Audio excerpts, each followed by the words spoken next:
আফগানিস্তানের বিপক্ষে ৩ ম্যাচ সিরিজের প্রথম ম্যাচে ৪৫ রানের ব্যবধানে হেরেছে বাংলাদেশ ক্রিকেট দল। আফগানদের মারমুখী ব্যাটিং আর দুর্দান্ত স্পিন বোলিংয়ে উড়ে গেছে টাইগাররা। তবে খেলা শুরুর আগে থেকেই কিছুটা এলোমেলো ছিল বাংলাদেশ দল। খেলা শুরুর আগে যখন বাংলাদেশের জাতীয় সঙ্গীত বাজছিল, তখন সাকিব তামিমরা কেউই ঠোঁট মেলাচ্ছেন না। সবাই অমনোযোগী ছিলেন। টেলিভিশনের পর্দায় যারা খেলা দেখেছেন তাদের সবারই চোখে পড়েছে বিষয়টা। খেলোয়াড়রা জাতীয় সঙ্গীত ঠিকভাবে শুনেছেন কিনা তা নিয়েও সংশয় ছিল।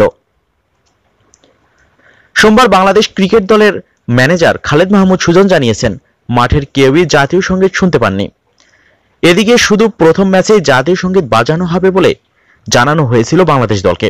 তবে সুজন চাইছেন আগামী 2 ম্যাচে যেন সঠিকভাবে জাতীয় সঙ্গীত বাজানো হয়। আমরা সম্প্রচারকারীদের বলছি, জাতীয় সঙ্গীতের সময় কোনো শব্দ ছিল না এবং মাঠের কেউই জানতো না কখন জাতীয় সঙ্গীত সম্প্রচার হবে। আমাদের পরে জানানো হয়েছিল। এটা অনেক দেরি এবং এটাই টিভিতে জাতীয় সঙ্গীত সম্প্রচারের সময় খেলোয়াড়দের অপ্রস্তুত থাকার কারণ।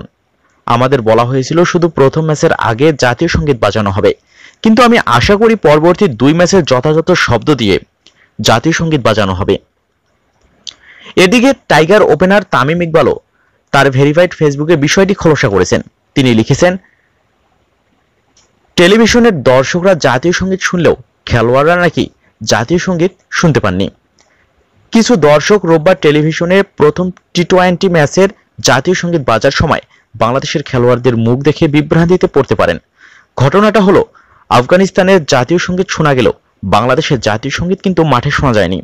খেলোয়াড়রা তখন সেটি বাজার অপেক্ষায় ছিল। মজার ব্যাপার হলো, টিভি দর্শকরা জাতীয় সঙ্গীত শুনলেও আমরা বাংলাদেশের খেলোয়াড়রা জাতীয় সঙ্গীত শুনতে পাইনি।